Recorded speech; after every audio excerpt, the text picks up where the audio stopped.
വിവാഹിതനായ രാമൻകുട്ടി തന്റെ മക്കളെ സ്നേഹിക്കുന്നതിലേറെ മരങ്ങളെ സ്നേഹിച്ചു. പെട്ടെന്നാണ് രാമൻകുട്ടി ആ കാഴ്ച കണ്ടത്. വഴിയിൽ ഒരു ജാതി മരം വീണുകിടക്കുന്നു. രാമൻകുട്ടി ഒട്ടും അമാന്തിച്ചില്ല.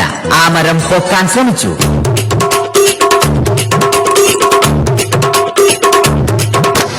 നടക്കുന്നില്ല. പിന്നെയും പിന്നെയും പൊക്കാൻ ശ്രമിച്ചു.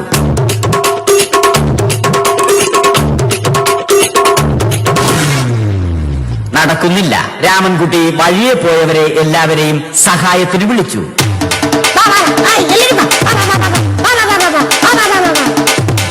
ആരും വന്നില്ല. അവസാനം കുടുംബശ്രീ യൂണിറ്റിൽ തൊഴിലുറപ്പിന് പോകുന്ന പെണ്ണുങ്ങളെ സഹായത്തിന് വിളിച്ചു.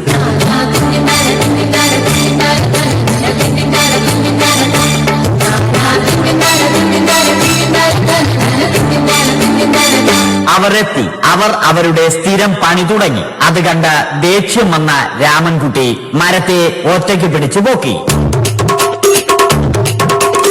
അത്ഭുതമെന്ന് പറയട്ടെ, മരം നേരെ നിന്നു. ഇത് കണ്ട തൊഴിലുറപ്പ് പെണ്ണുങ്ങൾ രാമൻകുട്ടിയോട് നോക്കുകൂലി ആവശ്യപ്പെട്ടു.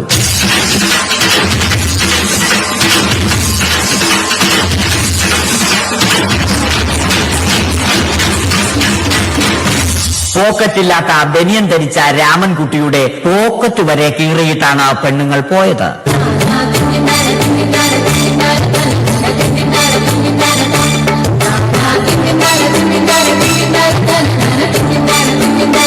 രാമൻകുട്ടി പിന്നീട് ഒന്നും ആലോചിച്ചില്ല.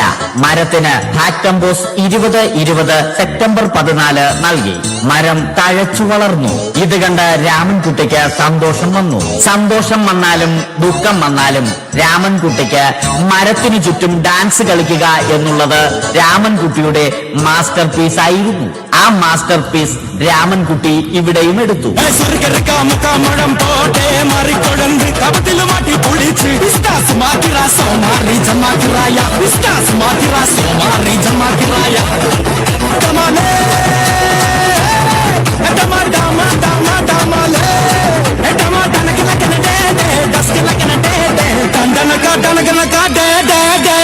രാമൻകുട്ടി ദൈവത്തോടായി പ്രാർത്ഥിച്ചു. നിങ്ങൾ എനിക്ക് ആയുസ്സും ആരോഗ്യവും തരൂ. ഞാൻ മരങ്ങളെ സംരക്ഷിച്ചു കൊള്ളാം. കാരണം മരം ഒരു വരമാണ്. അവന്റെ പ്രാർത്ഥന ദൈവം കേട്ടു. ആ മാവിൽ നിന്നും വീണ തേങ്ങ രാമൻകുട്ടി മോങ്ങാതെ ഇരുന്നു തിന്നു. അപ്പോഴാണ് രാമൻകുട്ടി മറ്റൊരു കാഴ്ച കണ്ടത്. രാഘവൻ വരുന്നു.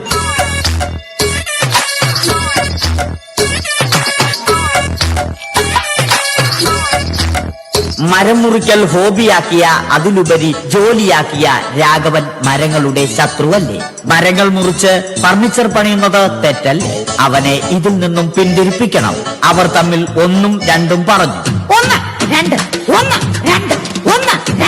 സംസാരം മൂത്ത് വാക്കേറ്റമായി. അത് പിന്നെ അടിയിൽ കലാശിച്ചു.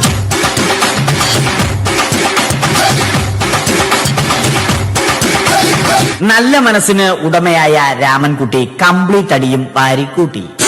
ഒടുവിൽ രാമൻകുട്ടി സർവ്വധൈര്യവും സംഭരിച്ച് രാഘവനോടായി അലറി. മനസ്സലിഞ്ഞ രാഘവൻ രാമൻകുട്ടിയെ അരികിൽ വിളിച്ചു. കൈവാക്കിന് കിട്ടിയ രാമൻകുട്ടിയെ രാഘവൻ ഒട്ടിറൊട്ടിയാക്കി മരത്തിലൊട്ടിച്ചു.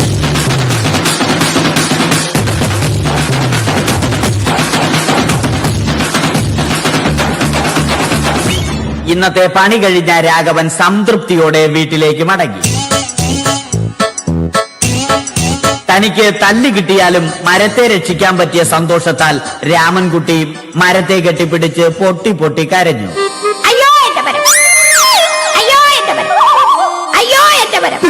കാരണം മരം ഒരു വരമാണ്. കെട്ടിപ്പിടിക്കൽ ഏറ്റുവാങ്ങിയ മരം നാണം കൊണ്ട് ചില്ലകൾ താഴ്ത്തി. മരത്തെ രക്ഷിച്ച ക്ഷീണത്തിൽ രാമൻകുട്ടി മരച്ചുവട്ടിലിരുന്ന് ഉറങ്ങിപ്പോയി. പെട്ടെന്നാണ് അത് സംഭവിച്ചത്. പ്രകൃതി അതിന്റെ തനിക്കോണം കാണിച്ചു തുടങ്ങി. മഴയും കാറ്റും ഇടിയും വന്നു. അതോടൊപ്പം കോളും വന്നു. കോളെടുത്ത് രാമൻകുട്ടി പറഞ്ഞു. കോൾ കട്ടായി. രാമൻകുട്ടി ദൈവത്തോടായി പറഞ്ഞു. കാറ്റും മഴയും അതൊന്നും ചെവിക്കൊണ്ടില്ല. രാമൻകുട്ടിയുടെ മരം ആടി ഉലഞ്ഞു. രാമൻകുട്ടി ദൈവത്തോടായി വീണ്ടും പറഞ്ഞു, മരം ഒരു വരമാണ്, മരത്തെ ഒന്നും ചെയ്യരുത്. വരം കിട്ടിയതുപോലെ രാമൻകുട്ടി തന്റെ ചൂണ്ടുവിരൽ കൊണ്ട് മരത്തെ താങ്ങി നിർത്തി. ചൂണ്ടുവിരൽ വളഞ്ഞ് ചൂണ്ട പോലെയായി. ഇനി മീൻ പിടിക്കാൻ കൊള്ളാം. അവസാനം സംഭവിക്കേണ്ടത് സംഭവിച്ചു. രാമൻകുട്ടി അടിയിലും മരം മുകളിലും. അന്ത്യശ്വാസം വലിക്കുന്നതിനു മുമ്പ് രാമൻകുട്ടി ദൈവത്തോടായി ഇങ്ങനെ പറഞ്ഞു,